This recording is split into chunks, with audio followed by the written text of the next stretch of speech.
Мадуро был разминкой. Трамп задумал сменить еще один авторитарный режим. План уже на столе хозяина Белого дома. Второй за неделю. После захвата французами Гринча Россия потеряла еще один танкер. Что случилось с очередным теневым судном? Расскажем.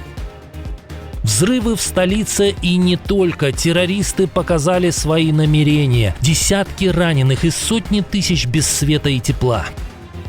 Самое время проверить записи с тем самым балетом. В Кремле, согласно утечкам, готовятся к скорому уходу старого лидера и возможному вакууму власти. На пути возможной аннексии Гренландии всплыла одна большая проблема, о которой никто не подумал. Военные эксперты раскрыли секрет. Тем временем представители Белого дома обнаружили на острове невиданное там доселе существо. Об этих и других событиях к вечеру субботы, 24 января. Факты, которые имеют значение. Новости Нехта. Коротко и по делу. Дональд Трамп задумал сменить еще один режим. После спектакулярной поимки Николаса Мадуро в Белом доме всерьез задумались о смене власти в еще одной диктаторской стране. Правда, речь идет не об Иране, помощь народу которого недавно обещал лично президент США. В Вашингтоне думают о куске поменьше, но поближе. В команде Трампа рассматривают вариант полной морской блокады Кубы, чтобы перекрыть импорт нефти и обрушить экономику острова. По данным Политика, эта идея уже лежит на столе у президента США. Ее активно продвигают противники Гаваны внутри администрации, в том числе госсекретарь Марко Рубио. Речь идет именно о нефти, ключевом ресурсе, без которого страна рискует просто остановиться. Экономика Кубы уже ослаблена потерей венесуэльской нефти и валютных доходов от ее перепродажи. Дополнительное перекрытие поставок может привести к масштабному гуманитарному кризису, и именно этого опасаются противники блокады в Белом доме. Но сторонники жесткой линии называют энергетику удушающей захватом и уверяют, что падение режима – вопрос времени. Один из источников Политика прямо говорит: 2026 год 100%. Ястребы в Конгрессе не скрывают целей. Ни цента, ни нефти. Ничто не должно попасть на Кубу, заявил сенатор Рик Скотт. Параллельно, как писала Wall Street Journal, Вашингтон ищет внутри кубинской элиты фигуру, готовую помочь сменить власть. Формального плана пока нет, но риторика Госдепа уже жесткая. США хотят видеть на Кубе компетентное демократическое правительство без российских и других враждебных военных и разведчиков. Пока в Объединенных Арабских Эмиратах готовился второй раунд переговоров украинской, американской и российской делегаций, Москва в очередной раз показала, как она стремится к миру. Страна-агрессор нанесла массированный удар по Украине. Под огнем Киев, Киевская область и Харьков. Россия запустила почти 400 дронов и больше 20 баллистических и крылатых ракет, в том числе 2 гиперзвуковых циркона. В результате массированной атаки врага и повреждения критической инфраструктуры в столице снова почти 6 тысяч домов остались без отопления. Большинство из них – те, которые уже дважды подключали или пытались подключить к теплоснабжению после обстрелов 9 и 20 января. Также сохраняются проблемы с водоснабжением на левом берегу и частично на правом. 6 тысяч домов – это 88 тысяч семей. По словам главы Центра противодействия дезинформации СНБО Андрея Коваленко, цель атаки – энергетически отрезать столицу. В результате удара повреждено даже метро. В Киеве погибла женщина. В Киевской области ранено 4 человека. Повреждены дома и машины. В Харькове, как пишут, было 25 взрывов за ночь. В результате 19 пострадавших. Разрушены жилые дома, общежития, роддом. В Черниговской области без электроснабжения остались сотни тысяч потребителей после того, как российские войска повредили важный энергообъект в Нежинском районе. После такого сразу понятно, как Путин хочет мира.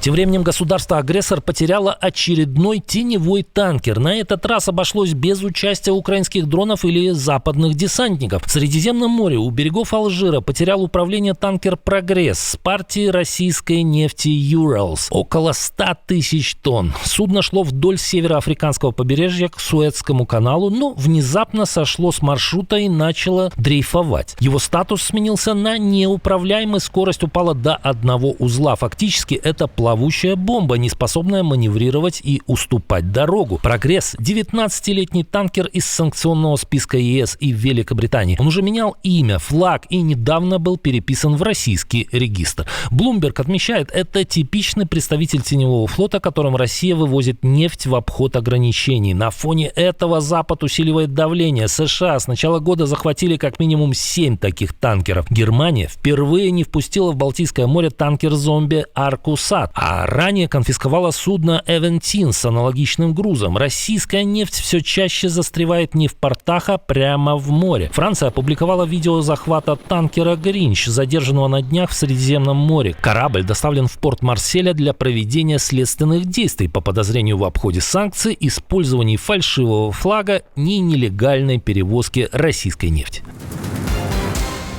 В Кремле готовятся к худшему. Там всерьез обсуждают сценарий смерти Рамзана Кадырова. По данным важных историй, в администрации президента уже работают над проблемой вакуума власти в Чечне. Повод – новые разговоры о смертельной болезни Кадырова и недавнее ДТП с его сыном Адамом, которого отец готовил в преемнике.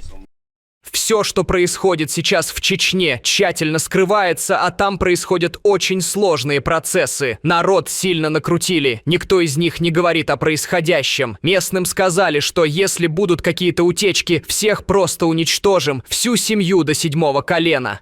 Один из сценариев – назначение временного престола-блюстителя, который будет удерживать власть до тех пор, пока Адаму Кадырову не исполнится 30 лет. Его главный ресурс – фамилия. Эксперты прямо говорят, в Чечне фактически выстроена персоналистская диктатура с династической передачей власти. Альтернатива – поставить во главе республики лояльного Кадырову силовика или политика из тейпа Биной. Среди возможных фигур называют депутата Думы Адама Делимханова и премьер-министра Магомеда Даудова. По данным источников, между ними уже начинается борьба за влияние. Кремль же, по мнению политологов, устроит любой вариант, который сохранит статус-кво. На фоне войны в Украине Москва не готова тратить ресурсы на еще один кризис. Но риск клановой борьбы и массового недовольства в Чечне никуда не делся, и в Кремле это прекрасно понимают. Интересно, в Чечне тоже по всем каналам будут пускать балет «Лебединое озеро».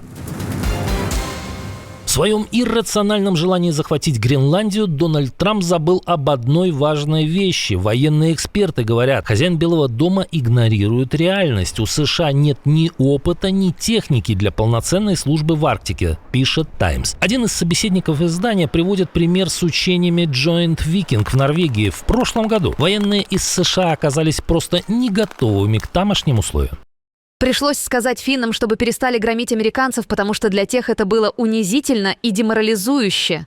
В отличие от США, армии Великобритании, Норвегии, Швеции и Финляндии к арктическим условиям реально готов. Проблемы и на море. У ВМС США нет нужного ледокольного флота, и в этом вопросе Вашингтон зависит от Финляндии. Британские подлодки, а не американские, следят за российскими ракетоносцами. Во время Холодной войны в Гренландии было больше 10 тысяч американских солдат, но сейчас их всего около сотни. В основном это обслуга радаров и систем ПРО. Европейцы обладают необходимыми ноу-хау. Если Трамп хочет защитить регион, он идет по неверному пути, раздражая своих арктических союзников. Тем временем разведданные НАТО не подтверждают слова Трампа о российских и китайских эсминцах повсюду. Россия сосредоточена на войне в Украине, а активность Китая в Арктике ограничивается научными миссиями. Эта деятельность может быть прикрытием для разведки, но непосредственной опасности высадки красного десанта на острове в данное время нет. Очередной регион России шлет Кремлю сигнал СОС. Минус 25 за окном, плюс 13 в квартирах. И так почти 2 недели. И украинские дроны тут ни при чем. Жители Энгельса в Саратовской области сидят без отопления и горячей воды на фоне сильных морозов. Горячая вода либо еле теплая, либо ее вовсе нет. Без тепла около 10 домов, школа и 2 детсада. Родителям там просто советуют теплее одевать детей. Это тот самый печально известный Энгельс, с военного аэродрома которого российские летчики взлетают для атак по Украине. Похоже, проблемы жителей Кремль волнуют мало. Главное — продолжать бомбить соседей. Уважаемый Александр Иванович, от имени жителей деревни Ключи обращаемся к вам в отчаянии. Каждую зиму при морозах ниже минус 20 градусов в нашем населенном пункте повторяется одна и та же чрезвычайная ситуация. И Энгельс не исключение. Такие же отключения в Челябинской, Омской, Курской, Рязанской и Белгородской областях. С начала отопительного сезона в стране уже больше 120 аварий. Сети изношены на 40-80%. Зима вскрывает то, что давно сгнило. Но деньги уходят не на покупку нового оборудования или ремонт старого, а на войну.